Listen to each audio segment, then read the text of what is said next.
and buying time, killing people next in line. Lower class and social slime, they don't matter. Genocide, sick from water, sick from air. Making money, they don't care. Caesar shit, force of air. Fuck them back, it's only for they bomb. They shoot, they kill, they massacre, rape. They burn the kids, no one lives countries. Lie to your face, fight and die, 'cause God forgives.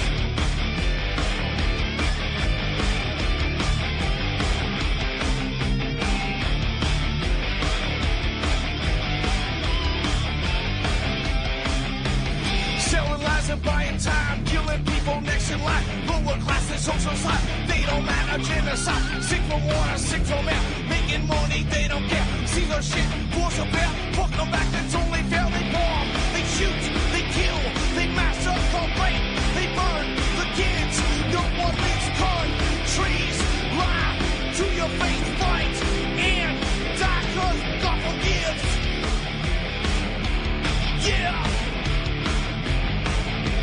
Coming back around again.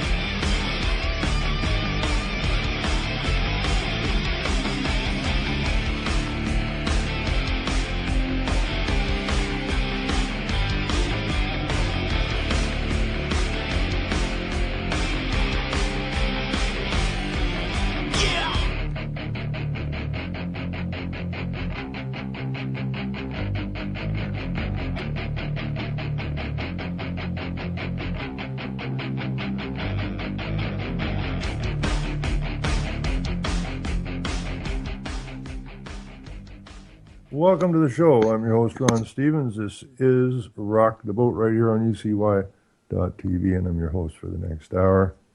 And I want to welcome all the listeners and all those that participate in the chat.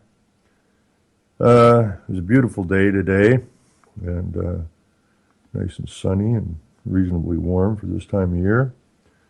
Of course, it didn't break any records. This just kills me. 2015 was the warmest year on record, and 2016 is shaping up to be even warmer. Well, I check this weather forecast thing every now and again, and they're so far off the ball, it's nuts, I don't have one of these things open right now, but I suppose I could open one up. But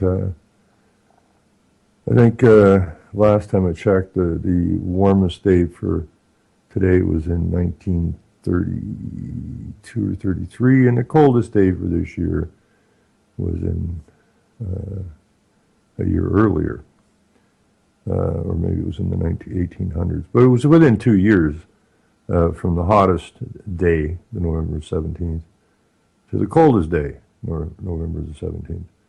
It was in a 2-year span. So I guess that's what we call climate change.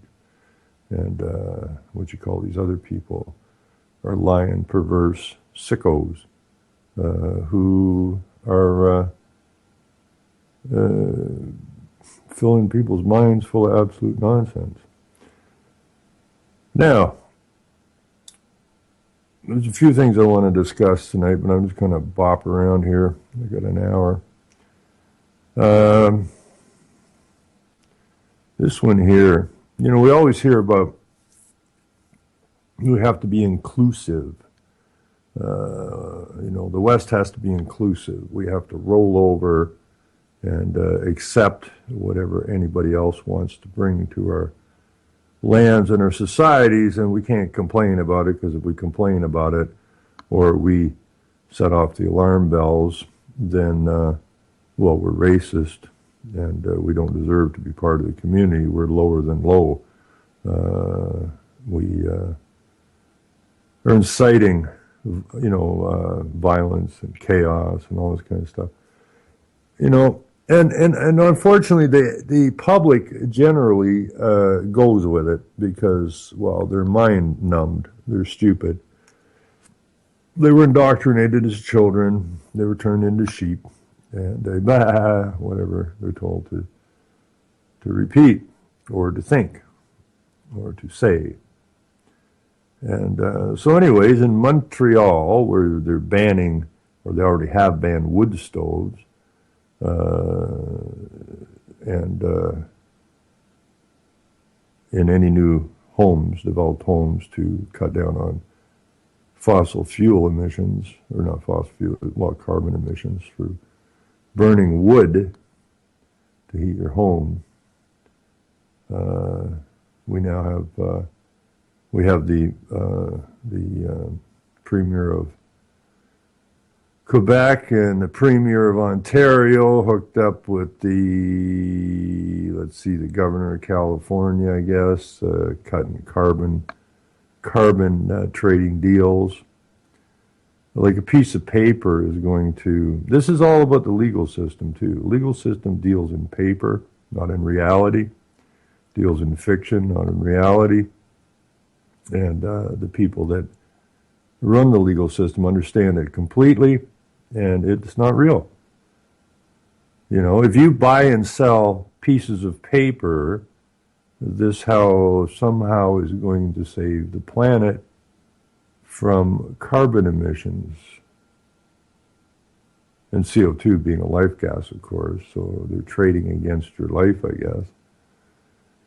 But it's all bunk. It's always been bunk, but it's taught in the schools and the churches and so on and so forth, so people get sucked into it. So now we get along to this point, and fortunately, maybe not fast enough, but fortunately people are waking up.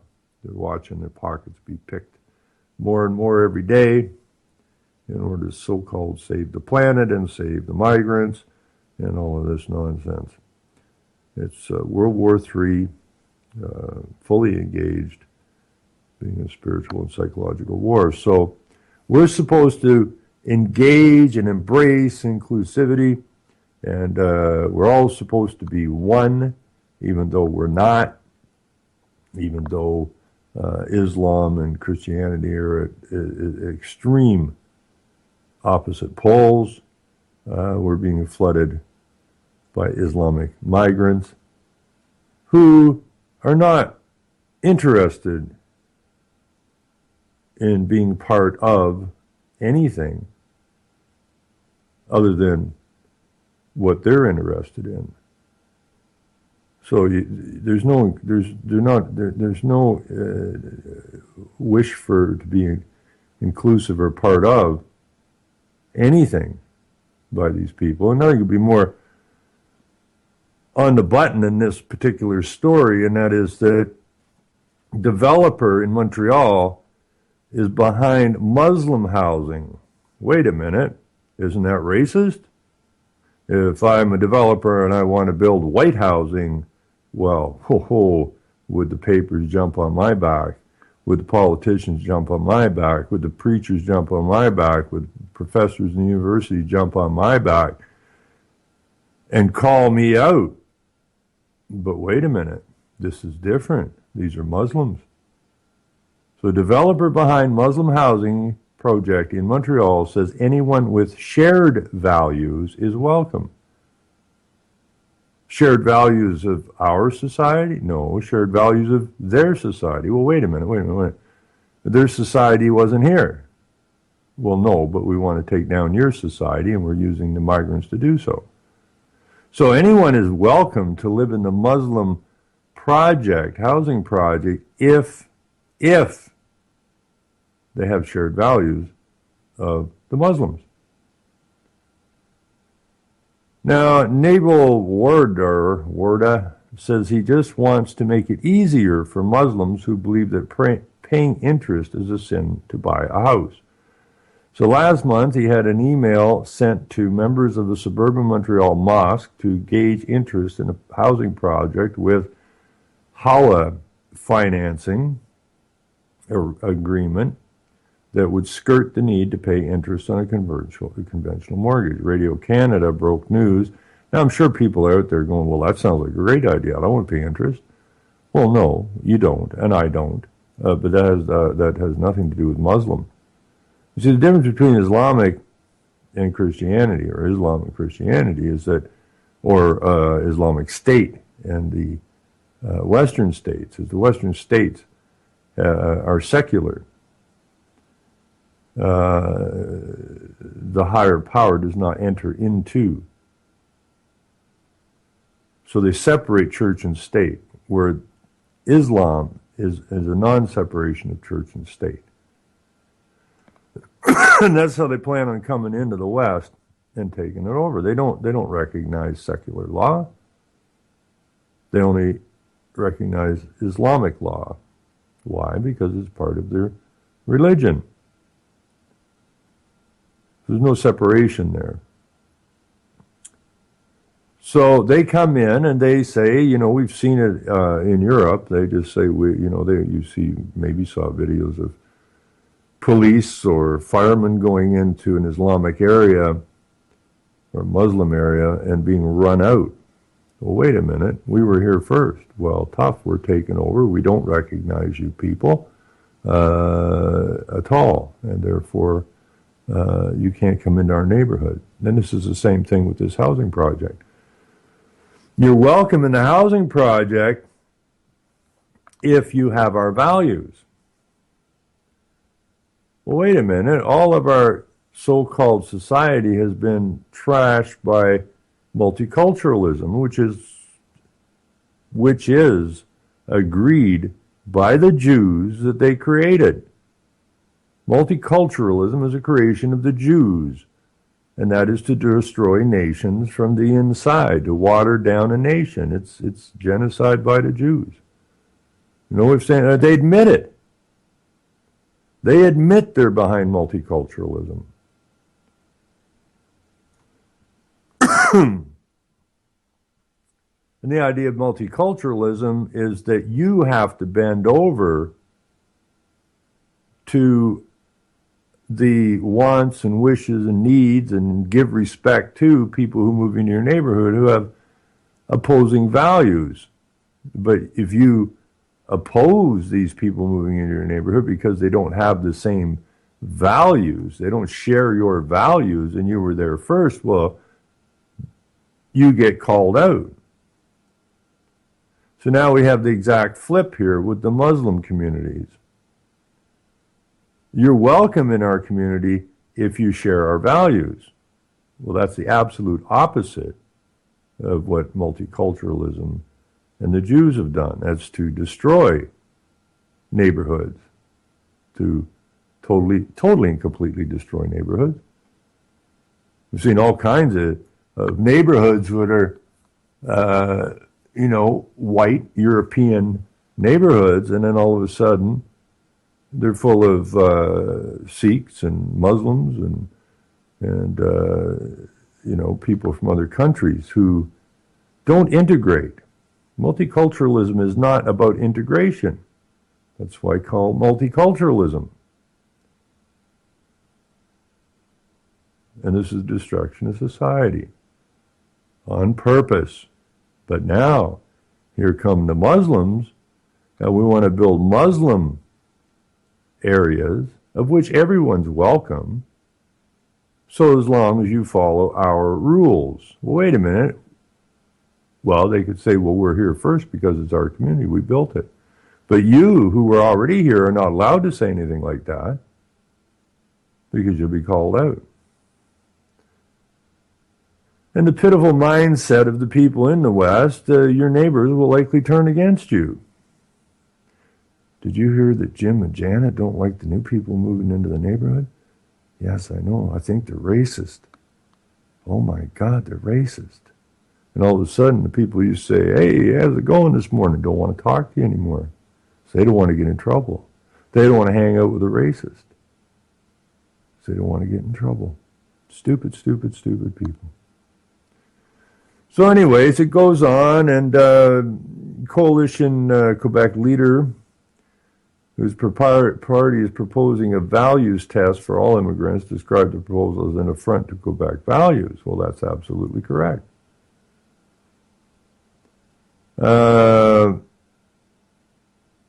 Pierre Philip Couillard, who's the premier, speaking Tuesday in Morocco. Now, what's the premier of Quebec doing in frickin' Morocco? Okay, this is the other thing. They're using these people. They send the mayors to China, and they send them all over the place to influence them. A mayor has no business being outside their freaking municipality and or their province, which created the municipality. They have no powers outside of that. Yet they're being flown all over the world to these meetings. What for? To undermine the very people they're supposed to be representing. So Gouillard, Premier of Quebec, speaking Tuesday in Morocco, where he is attending the United Nations Climate Conference, somehow he's worried that non-Muslims would face discrimination. Now, either this man is a complete idiot. Well, he must be an idiot, or he wouldn't be at the United Nations Climate Change Conference, of which every sector of politics, religion, and education is pushing on the West. Somehow he's worried that non-Muslims would face discrimination. Yet he's the premier of the province that's encouraging people to sponsor in Muslims. Duh.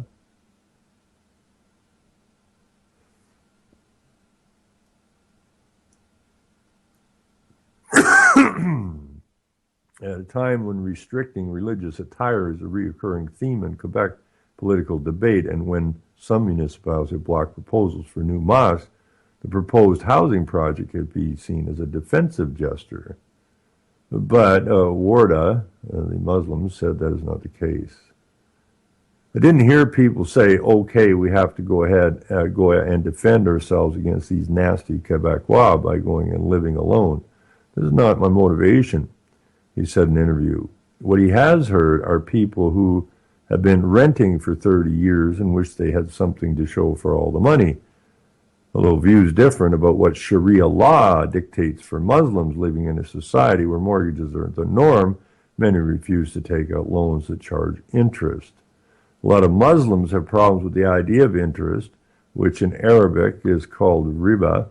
That means if you pay more than you were loaned, you're doing something that is very, very, very, very bad from the Muslim point of view. He said interest can be circumvented through an arrangement in which a house is bought by the bank and then the resident buys it back over time, paying a premium that is considered the bank's profit, but not interest. Same thing. Let us call it a technicality for me as an accountant, but for the believers, it is not a technicality, the word is said. Similar arrangements have been used at Muslim housing developments in Ontario and Alberta. These aren't housing developments. They're Muslim housing developments. Now, if you try to fire up for whatever reason, a white housing development, you get dragged through the mud. Everybody would be screaming bloody murder.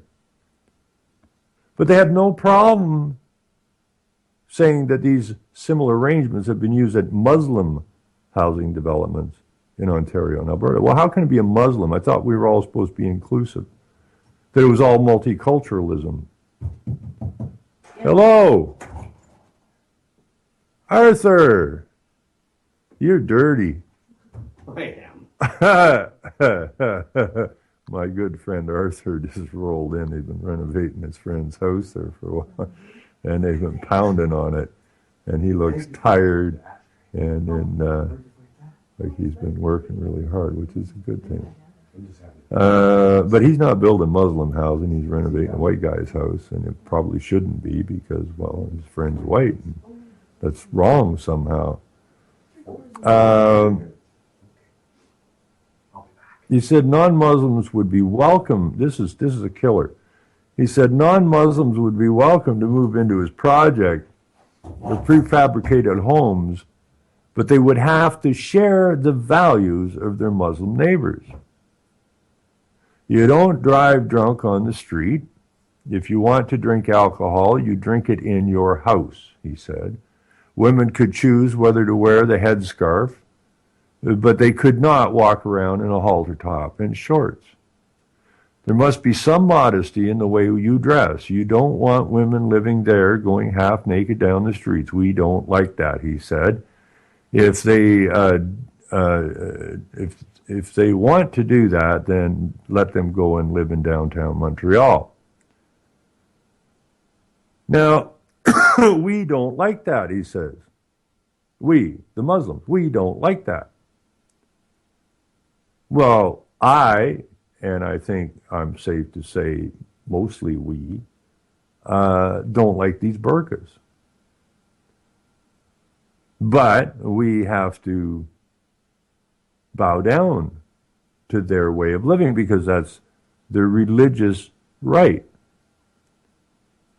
And the religious right, apparently, at least in Islamic law, trumps your right, even though they came to your land. And living on your land, you must follow their rules. And this is getting to be a big problem. And the problem I see is no different than the Jews. If I say anything that could be construed as negative about a Jew, like the Jews agree that they're the ones that fired up multiculturalism, basically to destroy societies, that I am somehow anti-Semitic or whatever, and I should be jumped on.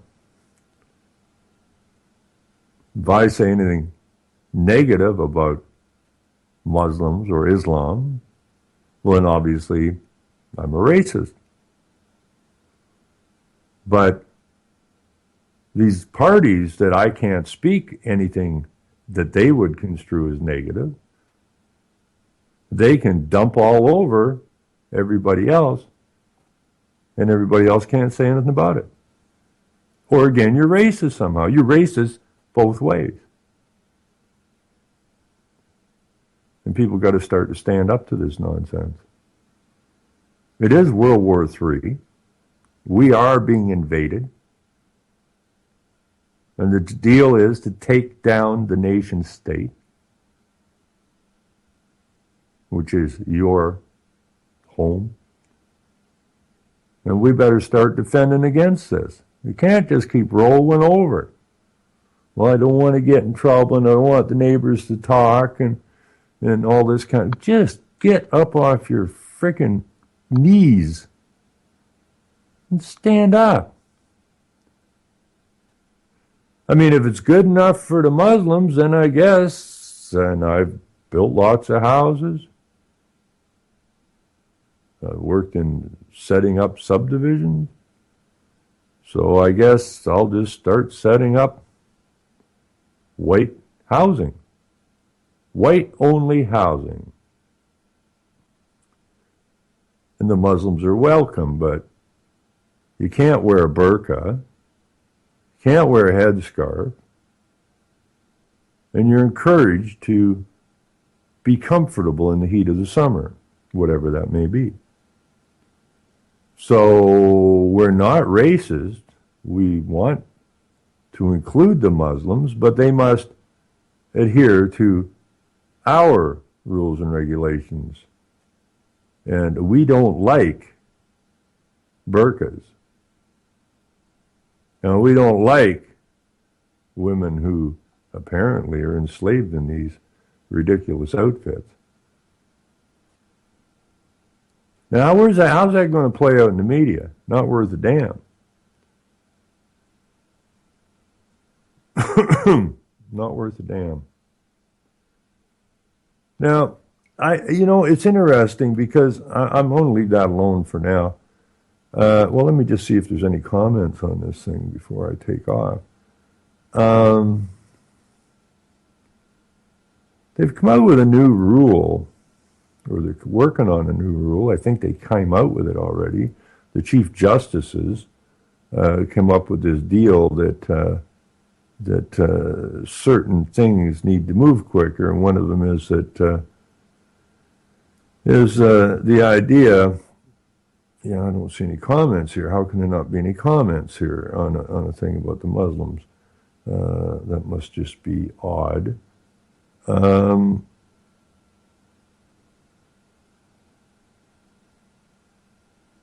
But anyways, back to Michael Schmidt for a minute, away from the Muslims.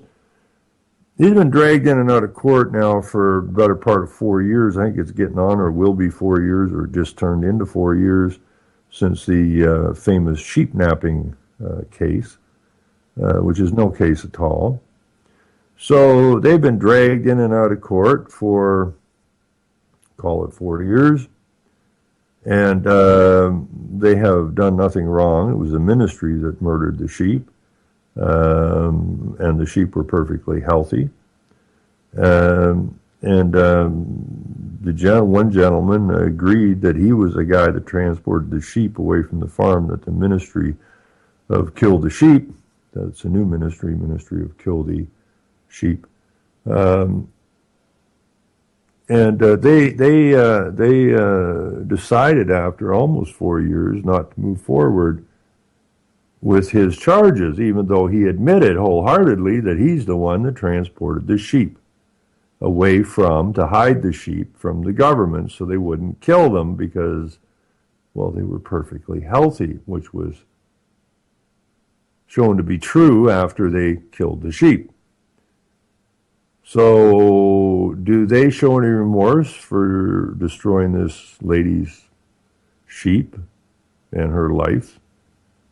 Traumatizing the hell out of her? No remorse, because the legal system is amoral. So don't expect any remorse from an amoral system. So anyways, they tagged Michael Schmidt because they've been chasing his ass for 20-some years over the milk and over his raw milk operation. And they haven't been able to do anything with him. So then they went after him for this sheep thing, this great sheep napping caper. And they're still after them. And so this Chief Justices and that came up with this new idea that you shouldn't be able to pursue a case if you bring forward charges, or charges are brought forward, they must be wrapped up within a 4-year period, or it's over. Now I thought that's kind of odd. Why would they do that? Why would they do that? I think I found the answer. I think I found the frickin' answer. Now if I can dig it up here, I've been sent things just before the show, so I got away from where I was. Where is it? Where did it go? I gotta run down here and see if I can find it. I really want to find it. It's in these links somewhere. Let me see. There it is. Now, apparently, the police killed somebody back in 2012. And I think this is exactly why the Chief Justices, the judicial system, said that if charges have been brought forward and they haven't been dealt with or brought to completion within 4 years, then it's over.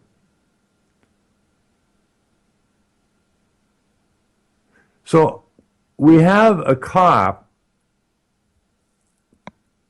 I believe it is.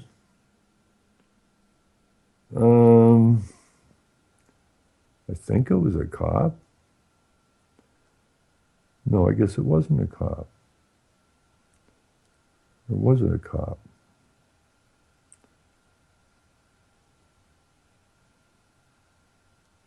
I'll have to look into this. I thought it was a cop. Maybe not.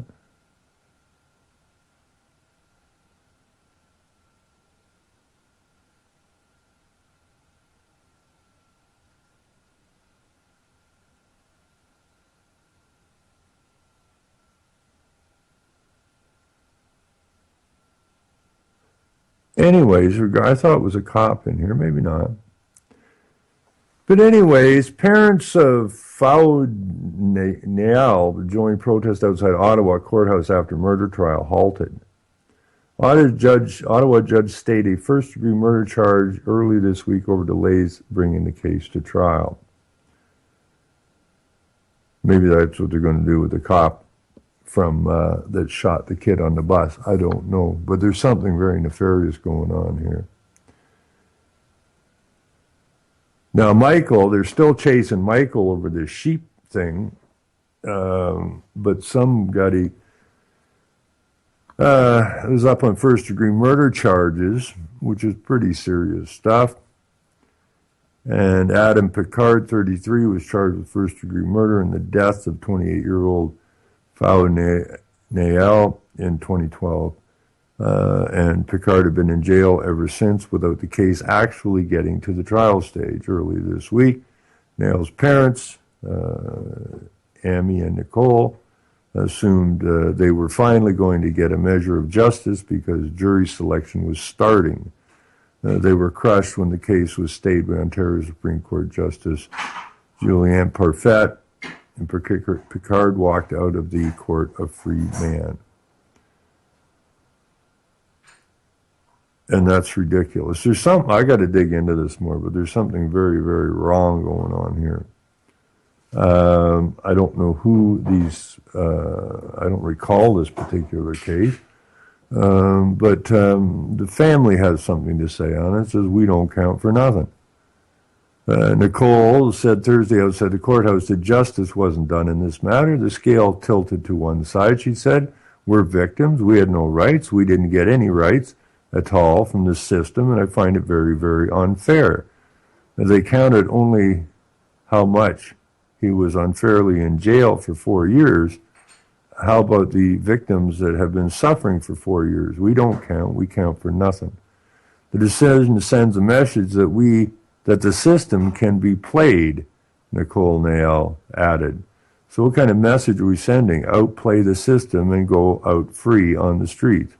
What's that going to do to our children? What's that going to do to our society here, she asked.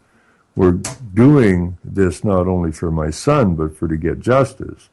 But for every other mother in this country, I think they should support us and try to put pressure on politicians on what goes on in a courtroom. I didn't know what to expect. Now I know victims have no rights.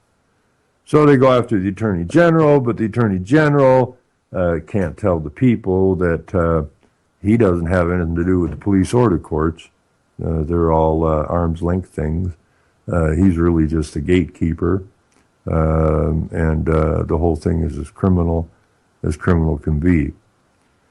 So the family plans to take the protest to Ontario General Yasser Naqvi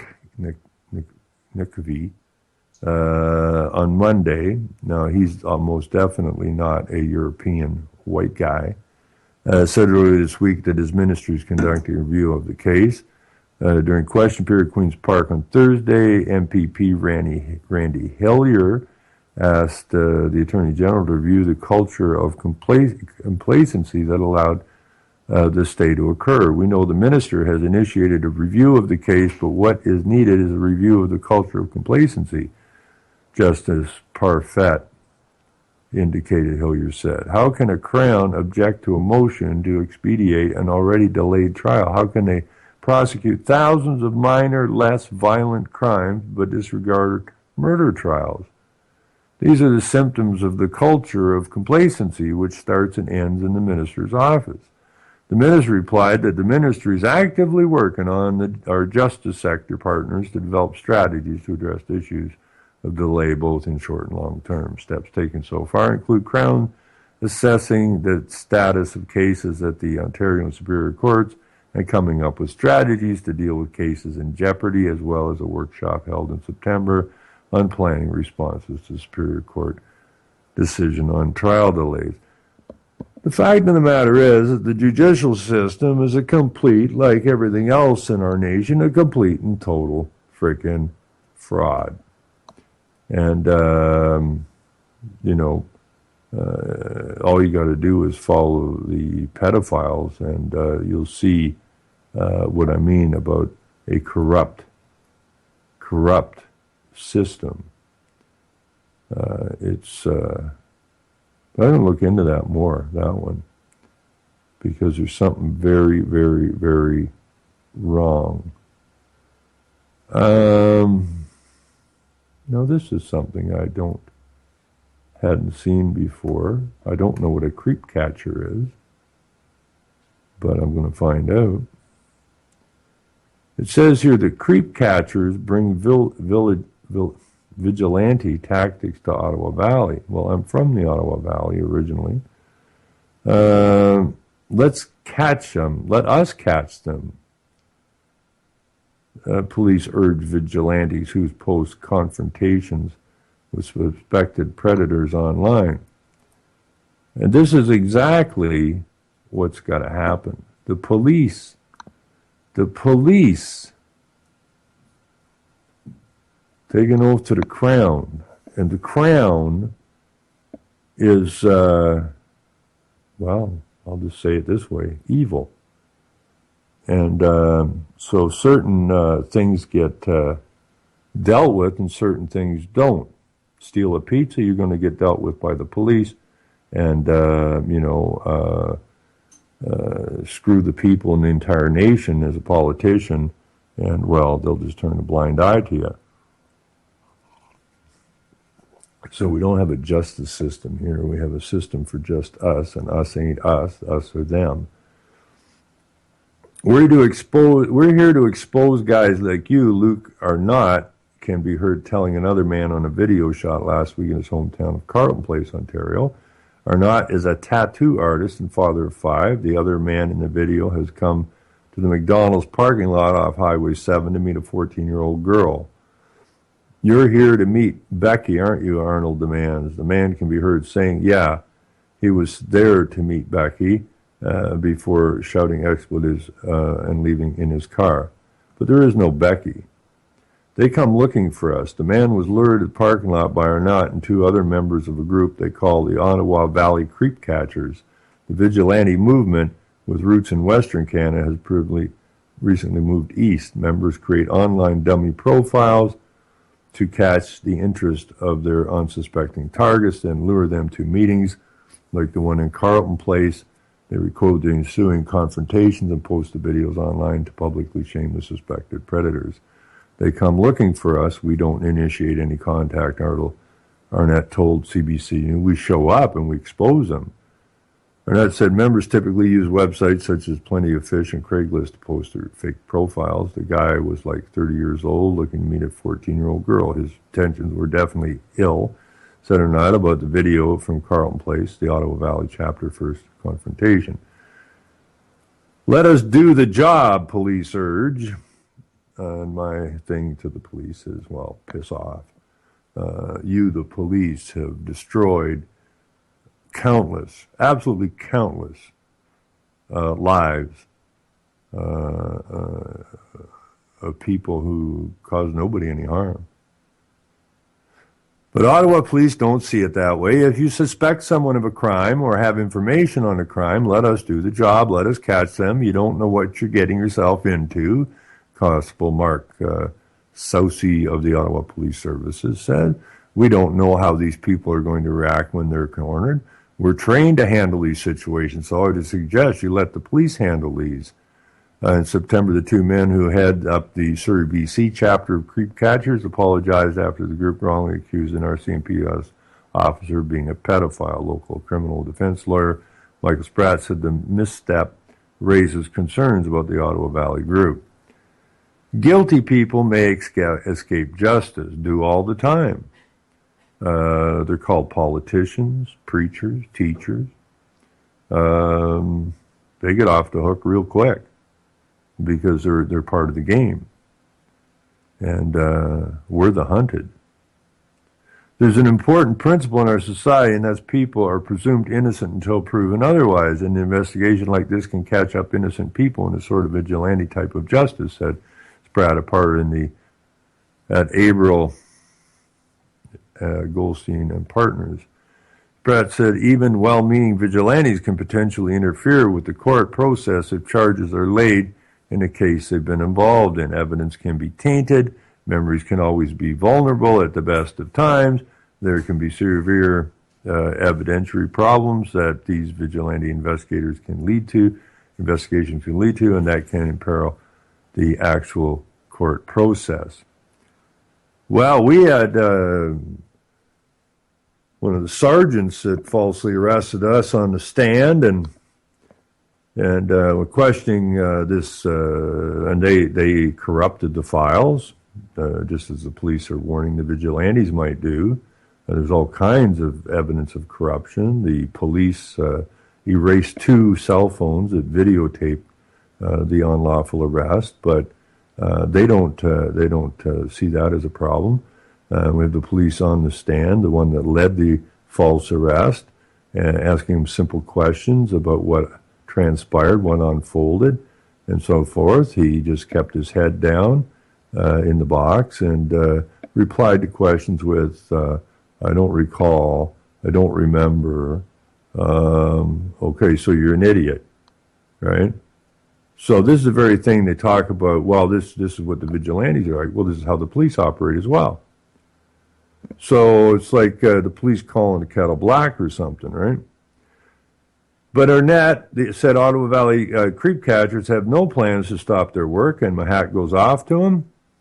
We're not going away. If anything, we're expanding, he said. I mean, I have kids that are coming up on that age, and where they could potentially be a target of predators like this, so it's definitely a big part in why I do what I do. It's a great sense of accomplishment exposing these people and getting them off the internet, so I don't know.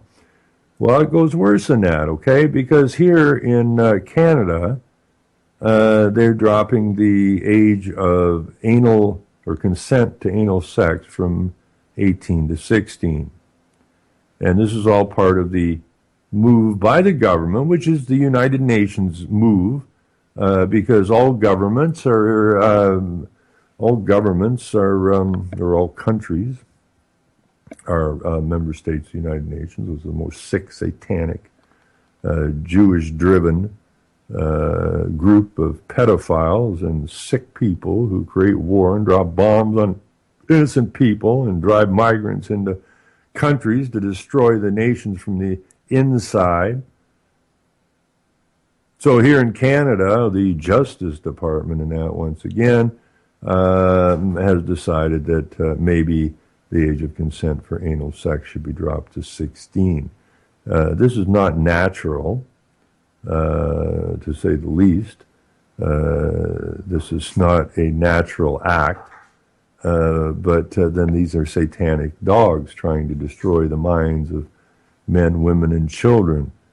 And so for the police, say, let us catch them. Well, how many police officers, how many preachers, how many teachers, how many politicians have been charged for pedophilia, and how many of them are involved in it that haven't been charged or are protected by the very system that's telling these Ottawa Valley creep catchers to stay away from.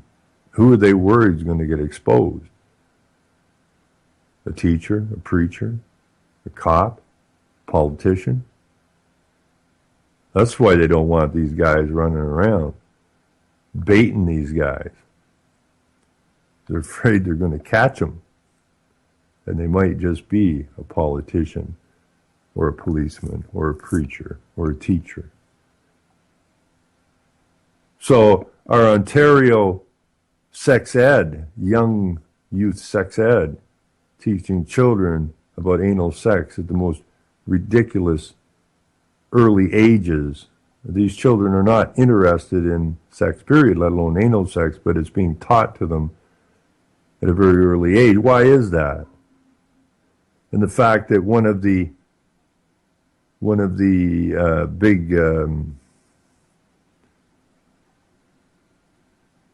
people in the education system who was working on this new sex ed project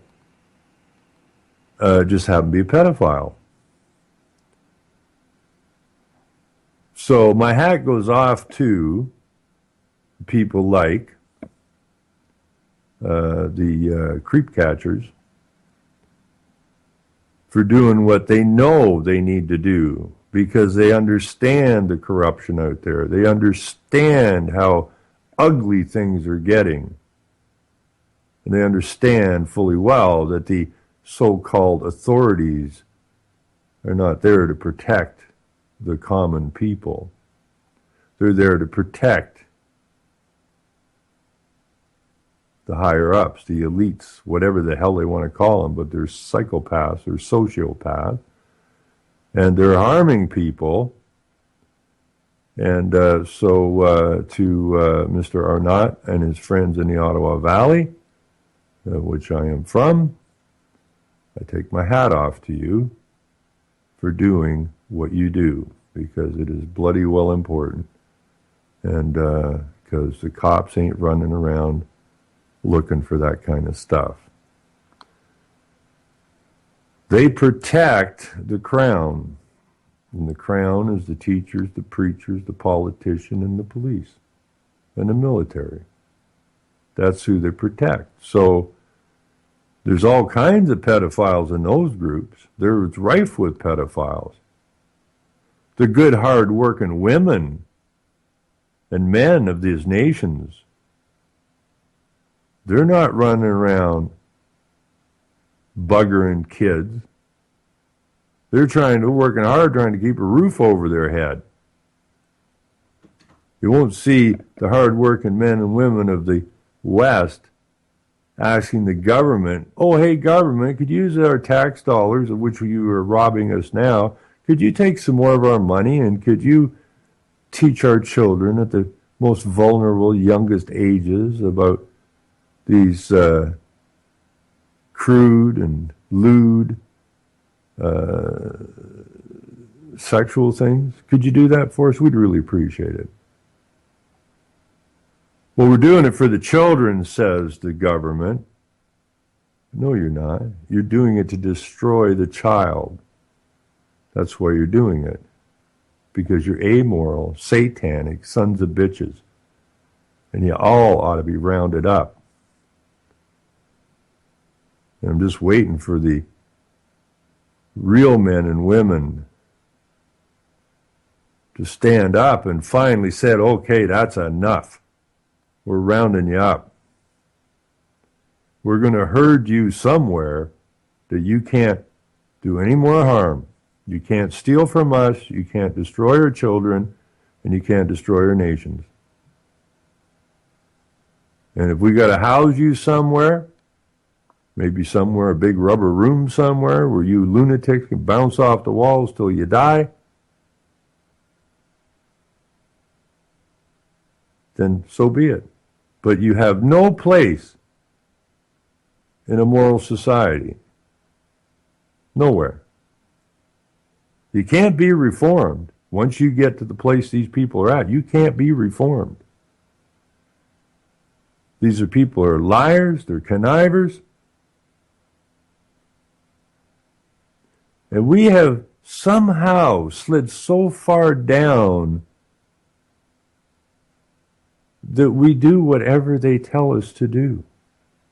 Oh, you get the odd protest spark up in that, a few parents and this and that, but they're instantly labeled as lunatics. And then the other people don't speak up because, well, they don't want to be labeled lunatics or troublemakers or racists or anti-Semites or any of that nonsense which holds people back and holds them down. Now, I do like the Ottawa Valley. I mean, I had a story told to me by one of my uncles just on the other side of the Ottawa River, which made me smile. Nobody was harmed in the incident, but some years back, apparently a female police officer from Ottawa area was moved up into their neck of the woods and started bugging everybody, handing out more tickets for the most ridiculous things. License plate light out, a tires tread who's not absolutely up to the standards of so-called government, but people don't drive around on tires that are going to blow out. They keep an eye on what the hell is going on. These are rural people. And they asked this cop, at least that's what was told to me, they would ask this cop to just lighten up and back off, right? Nobody is harming anybody here, and there is no need for you to be riding a roughhouse over people, handing them these nonsensical tickets. Well, that's my job. Well, not really, but I guess you think it is. And eventually she pulled over the wrong vehicle, and people had had enough of this lady and just stripped her naked and handcuffed her to her car steering wheel and said, there, smarten up. I try to be nice to you, and you're just being a pain in the ass, so just stop it. No, she was transferred out of there, and hopefully she got her head straight. But this is the same thing here with this other group, the creep catchers. So go get them, boys. Go catch them. Creep them out. Now, I was sent a video here just before airtime, and I only watched a little. I only had moments to watch this thing, but I want to stick it in the chat because it's called Protect Our Children and Get the Rope. Now, I was talking to one of my counselors here, who I should go talk to again, but he's a Mason, and he's playing the good, his job on the council is to be the antagonist for the other people that are pushing the agendas, so he disagrees with it all the time, but he's a Mason and a player. He knows exactly what the hell he's up to. And, I was talking to him several years back about the corruption of the local council and the fact that they and the CAO were implementing UN Agenda 21, which is the demise of our municipality and the demise of our nation, whereas the enemy from within. And I said, these people should all just be taken out back and hung. And this particular counselor agreed. But he said there isn't any trees back there big enough to hang them. And I said, well, then we'll turn it into a tourist attraction, and we'll just plant some small trees and then put the rope around them. And, like a lottery, you got to guess when the tree is going to grow big enough to lift them off their feet, or lift their feet off the ground. And he got a big chuckle out of that. He laughed. He says, yeah, that's not a bad idea. Oh, that's coming from a Mason. So I don't know what that's all about. But anyways, this here guy, I don't know who this guy is, says Brave Goy discusses the rightful and just lynching of pedo-Jew murderer Leo Frank about his kangaroo court trial, Goy agents for Jewry, and how things today are even worse today with shameful criminal pedo-ids like Jeffrey Epstein, like our brave ancestors who used a rope on the sick predators of their day. We are called to protect our children. And I'm going to stuff this in the chat. It's only, 14 minutes long. I'm going to listen to the whole thing after the show. He has some very insightful things to say. He most definitely doesn't pull any punches. This guy is coming out here, and it was published today, November the 17th. So it's just been published. I don't know how long ago. I mean, it was published today. I don't know. This video it doesn't look, I can't tell if it's recent or not. But again, that's something I haven't had a chance to look into. But yeah, like the crypto creeks or creeps, whatever it was called in the Ottawa Valley, catching the creeps, creep catchers, I guess it was called. Someone like that. These people are starting to wise up and wake up and understand the corruption that is called the government, the corruption that is called the police system, the corruption called the judicial system, the corruption of the education system, the corruption of the church system is all culminated now. And they've pretty well exposed themselves for who they are and who they work for. and who they protect. And so it's getting interesting when these people are, they say, oh, they're vigilantes. They're not vigilantes. They're just good men and women that understand the corruption of the entire system that encompasses the word government. And they had enough of it. And now they're going to take matters into their hands. Because these are their lands. These are their children. And they have every freaking right to protect those children. And they will do what needs doing. So this idea that, oh, let us deal with it, we're the police. Move aside, son. Go give out your ticket for a parking infraction, or someone forgot to pay for a slice of pizza crimes that you people are so adept at dragging people into the courts about, when in fact you turn a complete and total blind eye to the real criminality going on. Why is that? Because you're part of it. You're part of it. So why would you expect you to do anything about it when you're part of it?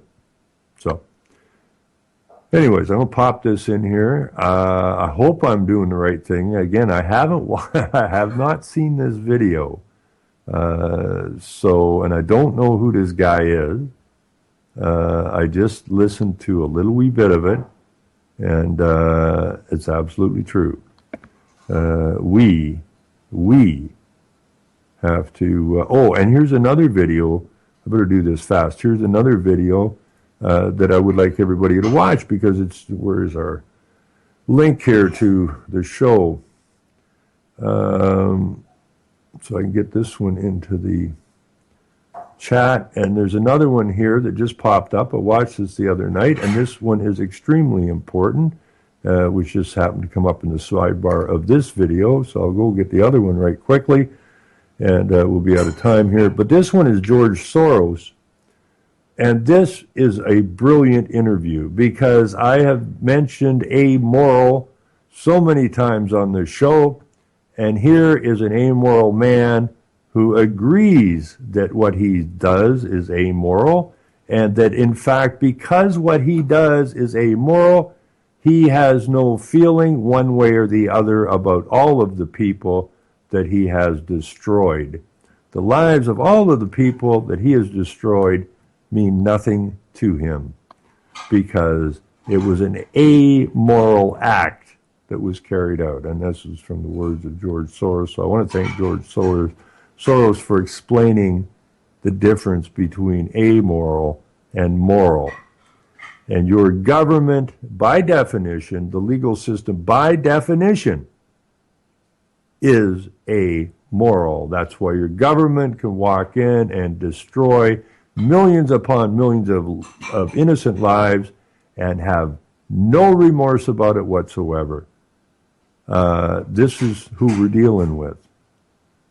And we got to get the moral side back, which means we got to rock the boat, because we're living in an amoral world, and we have amoral leaders, and that's the netherworld, and we need to rock the boat to get it back up into the real world, the moral world, or nothing's ever going to change. So I want to thank everybody for tuning in. I want to thank people who sent me links. And back Saturday night over on Revolution Radio. Selling lies and buying time, killing people next in line, lower class and social slime, they don't matter, genocide, sick from water, sick from air, making money, they don't care, Caesar shit, force of air, fuck them back, it's only for they bomb, they shoot, they kill, they massacre, rape, they burn the kids, no one makes countries, lie to your face, fight, and die. Cause God forgives.